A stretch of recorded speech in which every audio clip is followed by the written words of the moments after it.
Balekile. To the 173rd state of the puppet nation. Let's get it on. This week, Pravin Gordhan tries to cling to his seat. Malema Gigaba tell fake news to take a seat. Hashtag real facts. And Trump is, as usual, on the hot seat. There's so much hate. All this and more. But first, this. Medical cannabis got one step closer to legalization this week. And according to the IFP, it's all thanks to the IFP. It's Irie. You aren't a Rasta. But maybe I'll become an honorary one thanks to the IFP getting cannabis approved for medical purposes. Viva IFP, viva! It's not actually approved yet. But it will be. And then we'll all celebrate the IFP. And remember your late colleague, Mario Ambrosini? Oh, yes. IRP Mario. But also, Viva IRFP! The US celebrated President's Day, but not the current president. The day commemorates Washington's birthday and is used by historians to rank previous presidents. Barack Obama became eligible for the first time and came in 12th overall. 12th out of 43 isn't bad. You're the highest ranked recent president. If only that damn Woodrow Wilson weren't such a visionary, I could have come in 11th. It really matters to you? It only matters because it will upset Donald Trump. That's all that matters now, isn't it? And keeping my handicap down. Barack, are you coming? And my lovely wife and talented daughters. It goes without saying, of course. And it was bad news for Benny McCarthy when Pirates appointed their new coach, Jel Jonafred. The announcement took many, particularly Benny, by surprise. Okay, my client is slowly coming to terms with this colossal insult thanks to the inspirational coaching of Davy. You know what? I have no idea what's going on here. Benny was so sad that he needed help from someone who had been through it, innit? Davy knows what it's like to be overlooked for coaching jobs, like Moses looked over the Red Sea. So, because you can't get a coaching job and now Benny can't get a coaching job, you're... His life coach. Of course. Benny is hungry. Remember what Davy said, Benny? You need to stay light and supple like a ballerina flying through the sky when it meets a bumblebee and also dodging a Kulula flight at the same time. You know best, Davy. Davy always knows best. Welcome to another episode of Racism Bingo. Hooray! In the red corner, we have Patiwe. At a tender 24 years of age, she's already met the love of her life. But tonight, for the first time, she meets his not at all racist totally racist. And in the even redder corner, we have Mvalase, here with us tonight because he's been culturally appropriated by the lovely Sharon, an overprivileged emotional train wreck in search of a fashionably black social accessory. Are we having fun yet? Well, Patiwe, it's so nice to finally meet you. I bet you don't come to places like this very often. And we're off. Sorry, they don't serve smileys, eh? No, actually I come here often, mostly for the gnocchi puttanesca. It's so delish. The gnocchi what now? Moving on, let's see how Mvalase's coping. So, Flossie, And we're off to a flying start. I hope you're hungry. Oh, I could eat a horse. You people don't actually do that, right? No. Well, I ate a zebra once, if that helps. What did it taste like? A lot like horse. Well, that went the opposite of well. Stay tuned for more.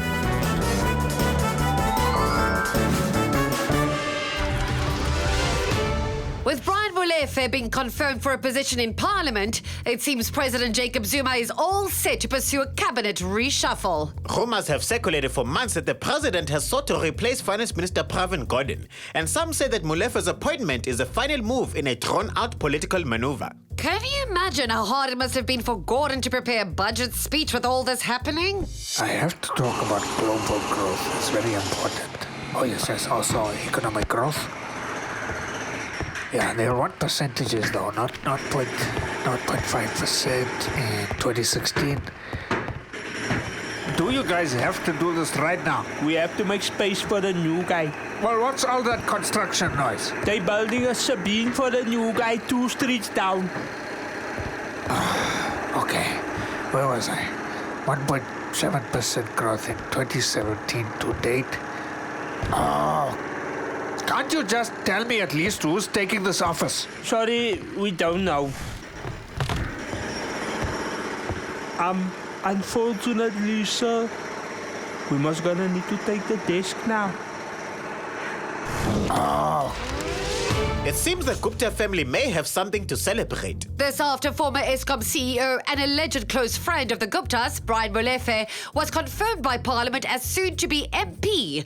Molefe was supposedly put forward by the Northwest branch of the ANC. The announcement, however, came as a shock to many in the ANC, with some in the Northwest branch denying that Molefe was a part of them to begin with. A toast to Brian Molefe, the only man to go from not being recognized by the Northwest to being recognized in Parliament. He's great. Tell him not to blow up your phone again this time, AJ. We don't need a repeat of the state capture report. I can't help it if my milkshake brings all the government politicians to the yard. I can't believe it was so easy. He's not even an active member of the ANC. Neither are we, but we're involved in more politics than most of the politicians. Should we feel bad about the MP who was forced to resign to make space for Brian? Well, if he wants to drown his sorrows, there's always the Saxonwald Shebeen. Oh, that must be Brian. Did you remember to leave the door unlocked for him? No, but we can always bring him through the back door. Again! Jackson Mthembu is not here to play in 2017. The ANC whip is supporting Ramaphosa's presidential bid and whipping the ANC with a sharp tongue. He says the party is at a tipping point. You should try my new drinking game. Okay, what are the rules? You drink whenever you remember that Zuma is still in charge of the ANC. And then what do you do about it? You know, there's no point moping around. You're the chief whip. I'm not just moping. I have made several very scathing remarks to the press. And yet Zuma is still president. I remember the ANC, but now unless we redress, we are staring at a sunset maybe. That sounds oddly familiar. I am begging the voters, please, say you would vote for us again, even if it's only in my wildest dreams. Oh, wildest dreams. Okay, there. Say you'll remember me, God. Deborah. You know, I will. I'll remember you. I promise. Jeez. Are you hungry? No, you're not, because you're totally watching TV, so you must be rich. Only Africans are hungry. Like this one, he's totally hungry. I could use a Happy Meal. I came to Africa to save all the starving children, and it's totally changed my life. I'm totally a better person and a better Christian and just totally better. Child labor laws say I get a break every hour. It's been longer than that. Isn't he just totally adorable with his totally insane jokes? Shut the up. They win. So, if you want to save the world like me, you should totally send us money and save all the starving Africans. Money donated to feed a starving African goes to support all the volunteers working in Africa to find themselves, not necessarily defeating anyone who is in fact African. That's it. I'm calling my agent. Cuts! Cuts!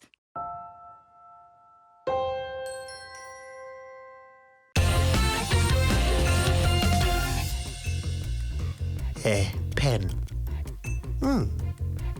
Pen. PPAP. I have a pen. I have an apple. Apple pen. I have a pen. I have pineapple. Pineapple pen. Apple pen. Pineapple pen. Pen, pineapple, apple pen.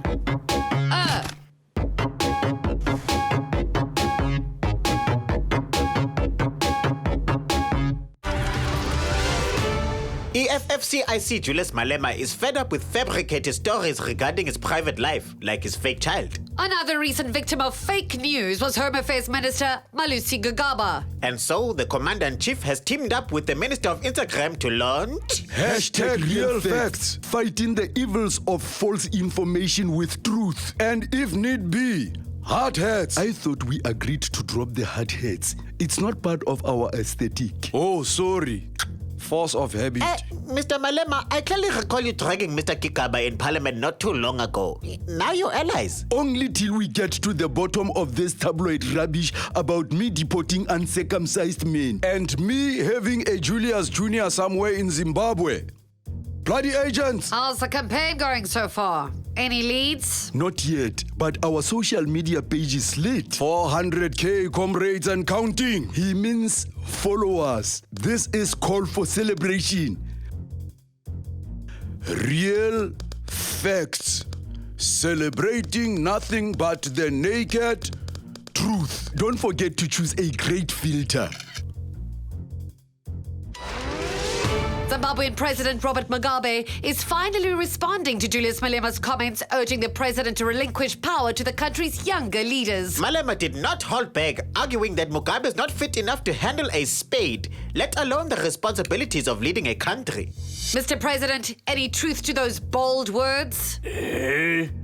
Who are you calling an old head? No! Bold words! What have you got to say about Julius Malema's bold words? Who is this Malema? Speak up! Leader of the EFF? The guy who called you grandpa and pleaded that you step down? Name doesn't ring a bell.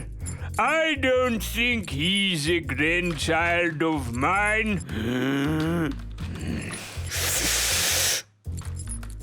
You just turned 93. Don't you feel it's time to give up You are only as young as you feel, boy. Look at me. I'm still as fit as a...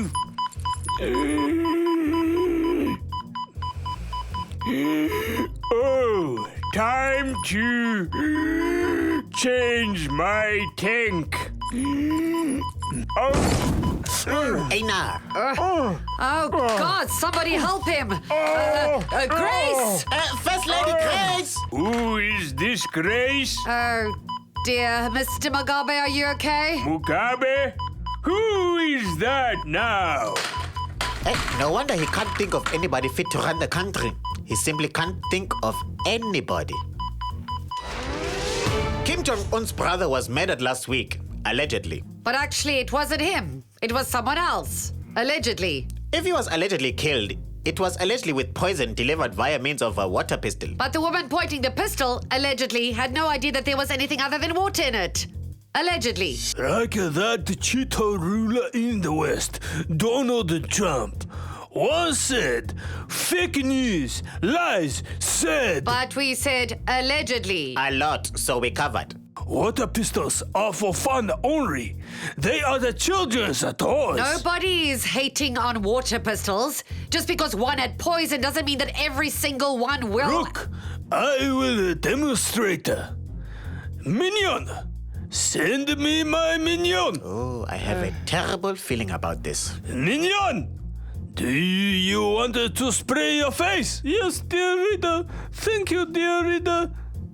See? It is just water. Yes, dear reader. Thank you, dear reader. And poison.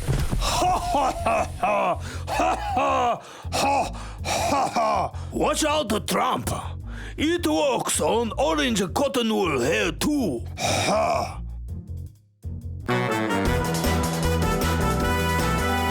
Welcome back to Racism Bingo. And as you join us, Patiwe is busy fielding all the usual questions when you first meet your boyfriend's parents. Oh, so where did you two lovebirds meet? And some not so usual questions. Patiwe, you're very pretty. Oh, thank you so much. Is that your real hair? It's very, neat. Oh, dear. Let's see how Mvalase is doing. Well, originally, it just meant non-believer, and what's so bad about that? Not great. Let's milk the suspense for all it's worth and cross over to, Patiwe. Patiwe. I only forgot for a second. Damn it. But all lives matter, Patiwe. All lives. We know that, Mom, but white lives are not under threat. Listen, we are not saying white lives don't matter. Well, if you ask me, it all just sounds like reverse racism to me. Bingo! It's a tie. Mvalase and Patiwe are the joint winners, so they both win the first prize of 5,000 Rand. Thanks for watching.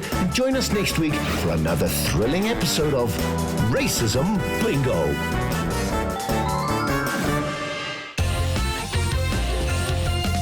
Now it's time for the jaunt down memory lane. The ramble down the remembrance road. Nice.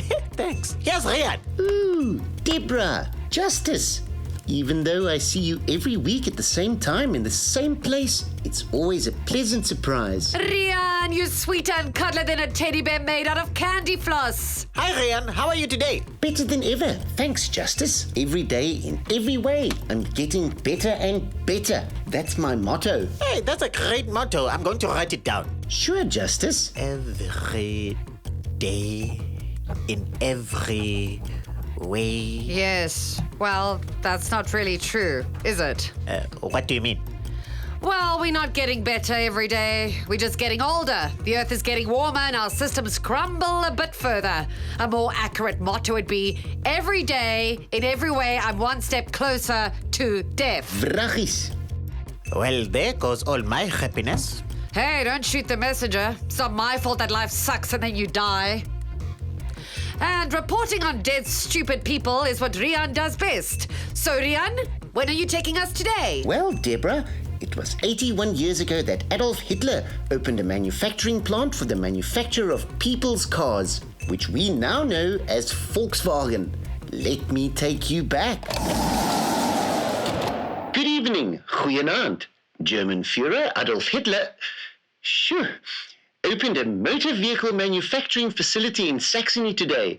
The plant will produce so-called people's cars, which are cars that all German people can afford. Well, the Aryan ones, anyway. Joining us now from Germany is all-round bad guy Adolf Hitler. Hello, Mr. Krewagen. It's me, the Führer. You not Adolf Hitler? Yes, I am. No, you're not. Yeah, I am, too. You have blonde hair. I was trying a new look. More Aryan, don't you think? You know, you must be the worst Hitler body double in the world. It's not my fault. The hair dye makes my scalp itch. Okay, then. So, what can you tell me about the new people's car? Well, for one thing, it's very cheap. It'll cost about as much as a small motorbike. And how is that possible? Simple, Rian. Forced labor. Yes. Is there anything nice about you people? Well, our uniforms. You like? It's genuine Hugo Boss. Yeah.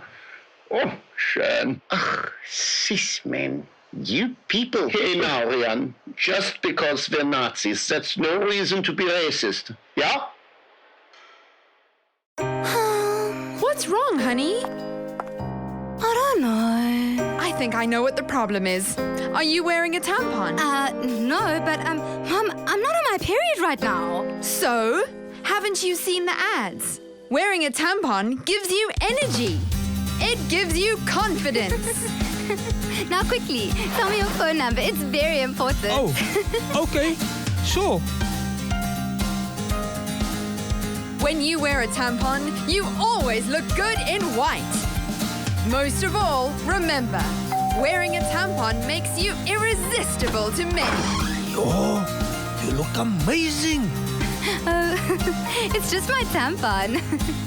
Thanks, Mom. Tampons, they're f***ing awesome.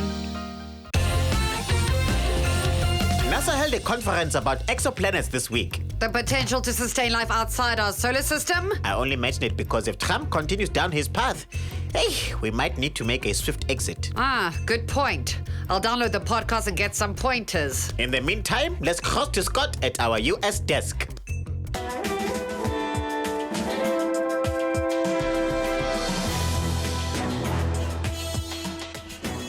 Donald Trump continues to delight his supporters and astound and terrify everybody else. Whether it's calling anyone who disagrees with him fake news or making up terrorist attacks that never happened, or in the case of Sweden, making up a terrorist attack and then accusing them of fake news for saying it didn't happen. And with leaks happening on every side, who can President Orange actually trust? Look, Bannon, you do whatever you want as long as you know it's what I would have told you to do, okay? Okay. You know, being in charge is hard. It's really, really hard. They didn't tell me. And I'm a good guy, the best. I'm the least bad guy I've ever met. But there's so much hate. The fake news, the liberal retards. It's an atmosphere. It's really, really not great. If I didn't have you on my side, I really don't know what I'd do. You just get me, the real me, the good guy.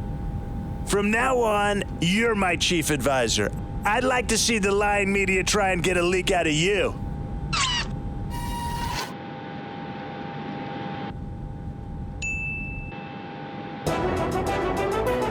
Never mind the is he, isn't he rumors about Chris Christie in the White House. This week, his biggest humiliation was eating meatloaf. Turns out Christie will do anything for Trump. He'll even do that. I may have eaten the meatloaf, Scott, but that doesn't mean I ate the meatloaf. That makes literally no sense. Metaphorically, I rejected that meatloaf. People see me as a Trump supporter, but they don't know I'm secretly part of the resistance. How exactly are you resisting? Well, I'm not eating meatloaf now, am I? No. And the last time I made the president a coffee, he wanted 2 sugars. I only gave him 1. Oh, that's good. No. Wow, that's scary stuff. Next month, I'm planning on writing a bill for him and deliberately misspelling 3 words. I'm on fire. If you say so. No, my mouth, it's on fire. Chili sauce. But there's one person who's just phenomenally happy about the way Trump's presidency is working out. 2, if you include Donald Trump. The man who can't get enough of Trump's trials and tribulations is George W. Bush. Now who's the fool? Am I only allowed to pick one? You can say what you like about a Bush presidency, but I didn't ban any Muslims. I have to concede that. And my hands are entirely regular sized. Also accurate. That's why they say a Bush in the White House is worth 2 Donald Trumps. Nobody says that. But you still kind of wish I was president now, don't you? Okay, damn it. Yes, I do. Donald, if you're watching, thank you from the heart of my bottom. So there you have it, folks. The financial outlook, much like the political outlook, is cloudy. This has been the 173rd state of the Puppet Nation. Goodbye. Bye. I have a pen. I have Trump's head. Revenge. Trump revenge.